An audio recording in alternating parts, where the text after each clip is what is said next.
Mr. Townsend, how you doing, bud? I'm doing great today, Craig. How are you doing? I'm fantastic. Say, we have some new gear. So the last couple podcasts that you and I did, the last couple That Floats episodes, boy, they bit the dust. Can you describe briefly for our audience the outfits we wore for the Christmas episode that was lost? Oh, they were outstanding. I was in a deranged pink bunny outfit, Yes, a you were. la A Christmas Story, and that was really nice. And last night you were wearing a nice elf costume. Is that Yeah, right? I was Elf. Yeah, I was Elf. you were Buddy. You were Buddy. I was Buddy. Do you know the four main food groups? I think you're going to tell me. I know one is ice cream. No. Candy? No, wait, candy, Candy sugar, cane? candy canes, candy corn, Candy corns? cotton candy. Nope. Syrup. That's right, syrup. So come on. Yeah, I fail my elf trivia. You did. Yeah. So, yeah, that was fun. So we had these awful. You know what? I'm so thankful that our system crashed after that episode and we did not post that one, but I thought I had a careers were screen allowed grab. to continue after. Yeah. Right. I thought for sure we have a screen grab somewhere, but we did not. Yeah. So But, actually we Greg, might.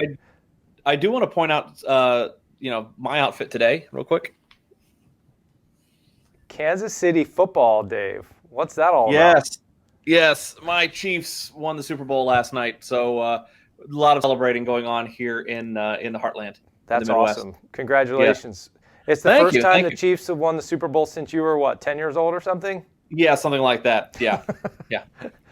Well, that's It's been cool. 50 years. Actually, I was -5 when they first won the Super Bowl. That was an old guy joke, Dave.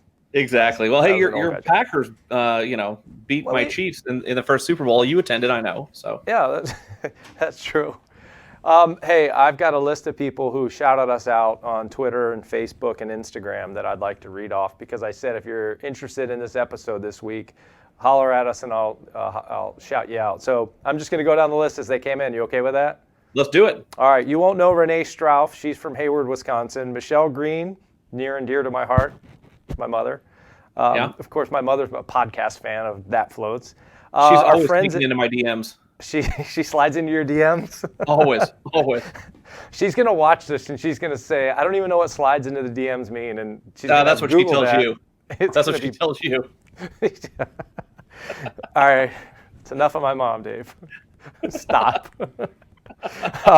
Our friends at Mid South Title, June Potter from Madison, Megan Hernandez, David shouted us Yeah. out. Mega Meg. Yeah. Our Mega Meg. our Alta groupie. She's like the Alta floaty. These are the floaties, by the way. Yes, the floaty. Chuck Johnson, Matt Oh. McBride. Yes, a couple of good Missourians. Well, a Missourian then a Kansan, but we'll allow Matt to be a Missourian for the day.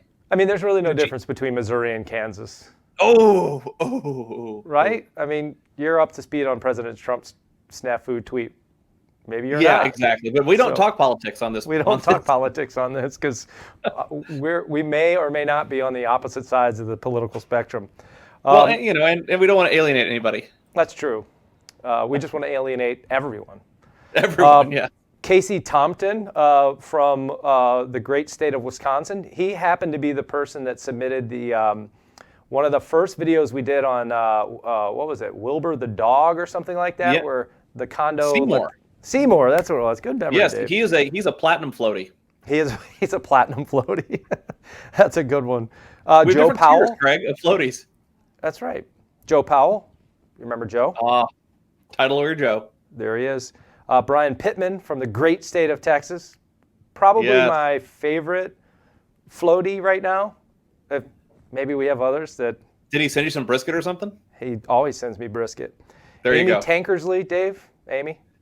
Amy's a big supporter. She is a huge supporter of ours. We appreciate you, Amy. And finally, TJ Harrington.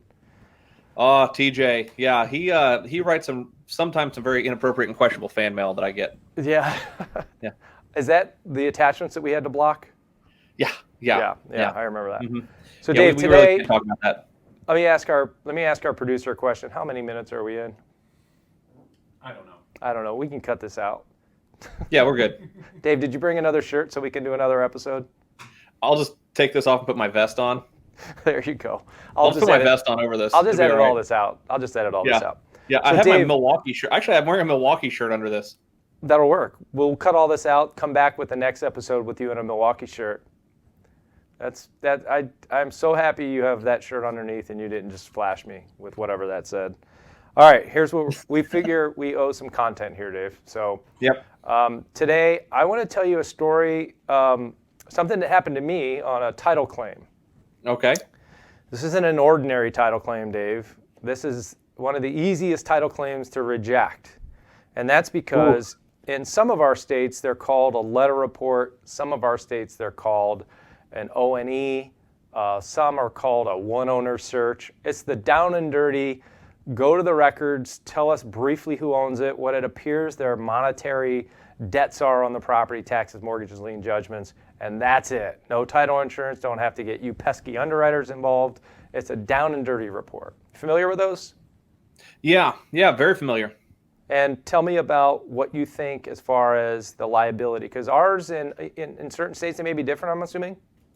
Yeah, in some states, there is liability on the agent. There's Fair Marketing Practices Act issues you have to worry about, and whether or not you can negotiate away a warranty or liability before or after you deliver the product. So some states, you have to let the consumer know up front that there is a limit of liability. Other states, you can just put it on the product and give it to them then. But there are differences, so be aware, not every state's the same. Good. So in this particular case I'm going to tell you about, this was one of our states where there is no state rule on liability. It's in the disclaimer. This is just for informational purposes only. There's no title insurance coverage. There's no nothing. If you're using this, use it at your own risk, blah, blah, blah. This guy calls me up screaming at the receptionist. I had to go out there and say, what's going on? And she said, there's this gentleman screaming at me. Could you take the call? Yeah, sure. Send him on in. So he's yelling at me about this thing, and he says, we ordered this report from you, and there was an error. You missed a mortgage, and I've been harmed. Pay me. And I'm ready to ring this guy up, Dave. Doesn't it feel good? It feels good to pay claims sometimes because you're helping, and that's your duty. But sometimes when the person's kind of a meanie guy, you want to tell them, I'm sorry, there's nothing I can do to help you. And this one, I was all teed up because I've never seen our receptionist upset before, and he was really wringing her neck through the phone. So I was super ready to say, sorry, sir, pack your bags, go away. We can't help you. Sorry, we made a mistake. If you got title insurance, I could help you, but you don't. So before I did that, Dave, that's the key. Before I did that, I said, sir, tell me your story. Like, why are you calling me today? What happened? Start from the beginning. And all the while, I'm half listening to the guy, and I'm thinking, I just can't wait to pound him with this hammer here. There's no liability. Anyways, I was just in one of those moods. Denial. Yes, exactly. So I'm thinking, all right, so he tells me, well, here's the deal. I met this, and he's an older fella. He said, I met this lady years ago, decades ago, and we became friends. She lives down the street. She's, I think she might be a widow or something. He's a single guy. And he said, we were friends, and I don't know, about a few years ago, she got ill, and I helped her out with her house. I've since moved away to the other side of town, but before then, I helped her fix her house up. Apparently, the lady said, look, I have no one in my life, and now I have cancer, and I would like to leave the house to you in this termination of death deed. Because there's no one else in my life, and you're my friend. You've been helping me all these years. I'm going to leave it to you. So what's a TOD? At this point, you're hooked, by the way. This story has you drawn in. You're like, okay. Right. And so he's doing the transfer on death, or other states it's a beneficiary deed. It's a non-probate transfer where the title springs from the decedent to a third party after death. Without any intervention from the court. Exactly. It's a non-probate transfer. It just automatically goes. So she said, I want to leave this property to you. What I want you to do is just make sure you sell it. Make sure that make sure my phone's ringing. Because one thing I need to remember to do is put on Do Not Disturb. She said, just do this. Just bury me and sell the house. And just make sure I'm buried, and you can take care of whatever else is left you can have. So anyway, fast forward now. So she's got cancer. And a few years ago, he said, this is him telling me now. He's like, look, I took care of this lady. I didn't know I didn't know how bad it was. I took her to Chicago every week for cancer treatment. So now I'm feeling really bad. Like, okay, we've got this really good sounding guy. I still don't know how this is going to tie into my claim story. So what happened? He said, well, about a year ago, the county called me and said that the property is mine now and that I need to pay the real estate taxes. And he said, why is it mine? And the county said, well, the lady died. He said, I had no idea she was dead. And the county said, yeah, there's delinquent taxes, so what we're going to do is take the property, but we don't want to do that. You should do that. Come take care of your taxes. And so he said, let me check it out. So he went to the property. The property was on a river and wherever it was, and it flooded the house. So it was a mess. So he said, all right, well, let me call my favorite title company in town, who has always been good to me. So then they called Knight Berry. So, okay. Good one, Dave. All right. So he said, I called my favorite title company. They've always been really good to me. And I said, can you tell me about this title of the property? I just want to make sure everything's clean before I tell the county that they can stop the foreclosure of taxes and then I'll pay it and sell the property. He said, I really don't want to do this. The house is a mess. It's a disaster. So he orders this title report from us. We miss a mortgage. He looks at it and says, oh, it's free and clear. Great. I'll pay the title. I'll pay the taxes off. I'll sell the thing. I'll bury the lady, and that's all that's going to happen. Maybe I'll make a couple thousand bucks. So how long ago did she die? Like a year ago. So this claim just came in like 2 weeks ago. They hadn't buried her yet.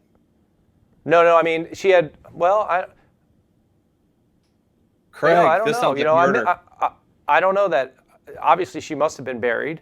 I think maybe she had some expenses or something. I don't know. But the earlier part of the story was the whole point she was going to leave him the house is so he could take care of her estate, bury her, and make sure everything's taken care of. Okay. He doesn't know. I was worried some Social Security fraud where he's got her in a closet or in a some freezer and he's getting all the Social Security checks. So that could have taken a turn. The story could have gotten a little better. It didn't. So apparently, by the time he found out she was dead, I assume she had to have been buried. He goes, looks at the property. The property's flooded. He said, this is going to take some time and money. Let's see what it's worth. Calls the title company. Knight Berry tells him, it's free and clear. He said, great. I can spend a couple, 10, 15 grand fixing this place up. He hires 2 college kids from the local town to fix the property up with the old guy now.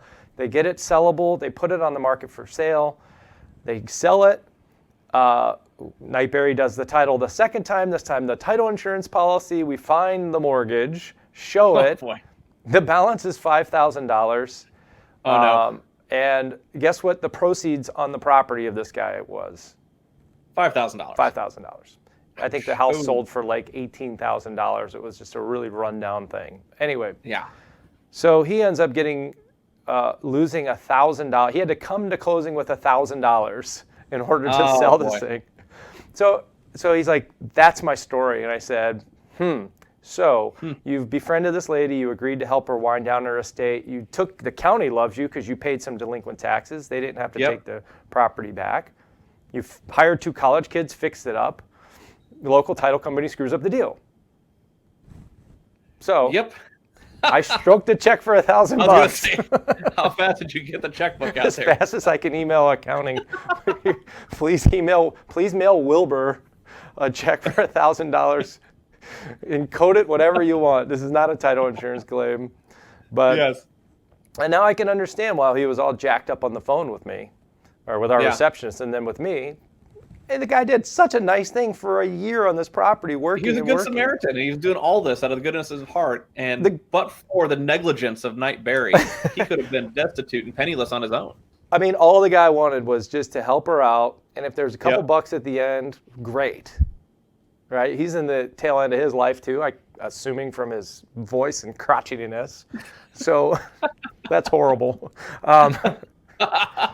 So hopefully he's not a floaty. Sir, if you're a floaty, I did not describe who you are or where you're from. But yeah, so $1,000 is what he was out. He said, look, I don't want to sue. I don't want to get into any of this mess and all this. Just give me the $1,000 and I'll go away. I'll be fine with it. And mistakes happen.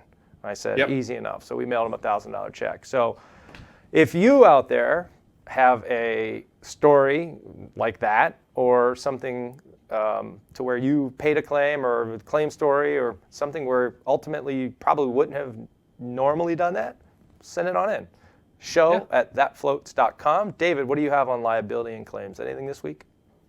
Not this week. I've got some stuff for next episode. So this was kind of the Craig show today, and I've got some great content for the next one. We've got a lot rolling out, but one thing I'm really excited about is if you all haven't signed up for the NS3, which is put on by October Research, I would highly recommend doing it. We're going to be on site, and we're probably going to be doing some interviews while we're there and chatting with folks, but it's in Naples in June. Not a bad place to be.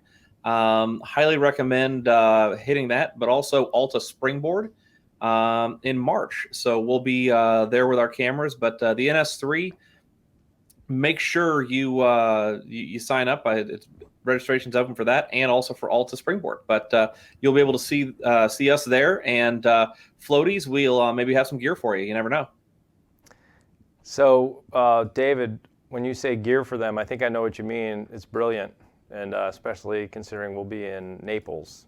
Yes. So that might be really fun. So, National Settlement Service Summit, I guess if you just Google NS3, it takes you somewhere, but it's not the first link or NS3 something. October Research will get the job done. Yeah, you'll get it done, and it'll be fun. David and I will be there. We'll try to maybe goof around a little bit, record a bunch of these like we did last year at Alta One in Austin, Texas, and then the same thing with Alta Springboard. So thanks, Dave. That's awesome. I think that'll wrap us up today. Make sure you email show@thatfloats.com. Punch us up on Twitter, Facebook, Instagram. Like and subscribe, and away we go. So thanks, Dave. Nice chatting with you, bud. You too, bud. Talk to you soon. Let the rhythm, let the rhythm just, let the rhythm.